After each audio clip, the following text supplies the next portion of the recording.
मोशी कचरा डेपोमध्ये नेमकं असं काय घडलं की कचऱ्याचा डोंगर थेट इमारतीवर कोसळला? पावसामुळे झालेल्या या दुर्घटनेत आता अडकलेल्या कामगारांसाठी सुरू असलेली धडपड अंगावर काटा आणणारी आहे. काही जणांना वाचवण्यात यश आलं, काहींनी जीव गमावला आणि एका कर्मचाऱ्याचा जीव वाचवण्यासाठी जागेवरच त्याचा पाय कापावा लागला. ही दुर्घटना नेमकी कशी घडली आणि इतकी भीषण का ठरली? चला संपूर्ण घटना समजून घेऊया. 8 जुलै 2026च्या दुपारी पिंपरी चिंचवड मधील मोशी कचरा डेपो परिसरात मुसळधार पावसामुळे भयंकर दुर्घटना घडली. 70 फूट उंच कचऱ्याचा डोंगर अचानक घसरला आणि तो थेट वेस्ट टू एनर्जी प्रकल्पाच्या 3 मजली प्रशासकीय इमारतीवर कोसळला. कचऱ्याच्या प्रचंड दाबामुळे इमारत पूर्णपणे कोसळली नाही, पण एका बाजूला तीव्र कोनात कलली.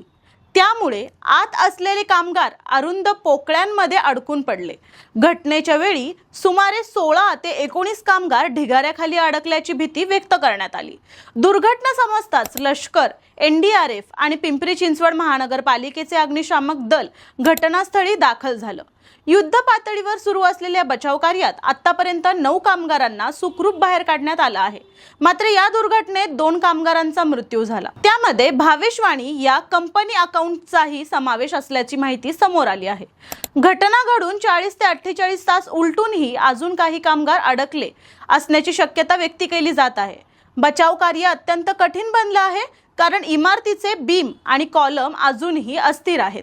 जड यंत्रण सामग्री वापरली तर कंपन्यांमुळे संपूर्ण इमारत पुन्हा कोसळण्याचा धोका आहे. म्हणून जवान आणि बचाव पथकातील सदस्य स्वतः अरुण जागेतून आत शिरत आहेत, स्लॅब कापत आहेत आणि अडकलेल्यांपर्यंत पोहोचण्याचा प्रयत्न करत आहेत. अडकलेल्या व्यक्तींना गुदमरू नये म्हणून आत ऑक्सिजनचा पुरवठाही केला जात आहे. दरम्यान एका कर्मचाऱ्याचा पाय ढिगाऱ्यात इतका अडकला की त्याला वाचवण्यासाठी घटनास्थळीच त्याचा पाय कापावा लागला. तो जीवघेणा धोका टाळण्यासाठी डॉक्टरांनी तातडीने घेतलेला हा निर्णय होता. या दुर्घटनेनंतर प्रशासनाचा हलगर्जीपणावर गंभीर प्रश्न निर्माण झाला. राष्ट्रवादी काँग्रेस शरद पवार गटाचे आमदार रोहित पवार आक्रमक झाले. त्यांनी सरकार आणि पिंपरी चिंचवड महानगरपालिकेवर जोरदार टीका केली. कामगारांच्या जीवाला सरकार कचरा समजतंय का, असा थेट सवाल त्यांनी उपस्थित केला. रोहित पवारांचा मुख्य आरोप असा होता की कचरा डेपोमधील धोका आधीपासून माहिती होता. असं असतानाही प्रशासनाने आणि संबंधित यंत्रणांनी वेळेवर ठोस उपाययोजना केल्या नाहीत. त्यामुळेच ही दुर्घटना घडली असा त्यांचा दावा आहे. त्यांनी या प्रकरणात दोषी अधिकाऱ्यांवर कठोर कारवाईची मागणी देखील केली आहे. तसंच अशा दुर्घटना पुन्हा होऊ नयेत म्हणून प्रशासनाने आता तरी जबाबदारीने पावलं उचलावीत, असंही त्यांचं स्पष्ट वक्तव्य होतं. नियमांनुसार कचऱ्याच्या टेकडीची उंची मर्यादित असायला हवी होती, मात्र मोशीमध्ये ती अनेक पट जास्त झाल्याचा आरोप होत आहे.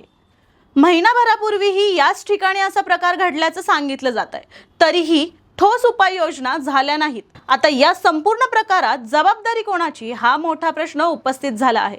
केवळ दुर्घटना नाही तर दुर्लक्ष, असुरक्षितता आणि व्यवस्थेतील गंभीर त्रुटीचं वेदनादायी उदाहरण ही घटना बनली आहे. अशाच गंभीर घटनांवरील अपडेटसाठी न्यूज नेटवर्क 360 मराठी चॅनलला सबस्क्राईब करा.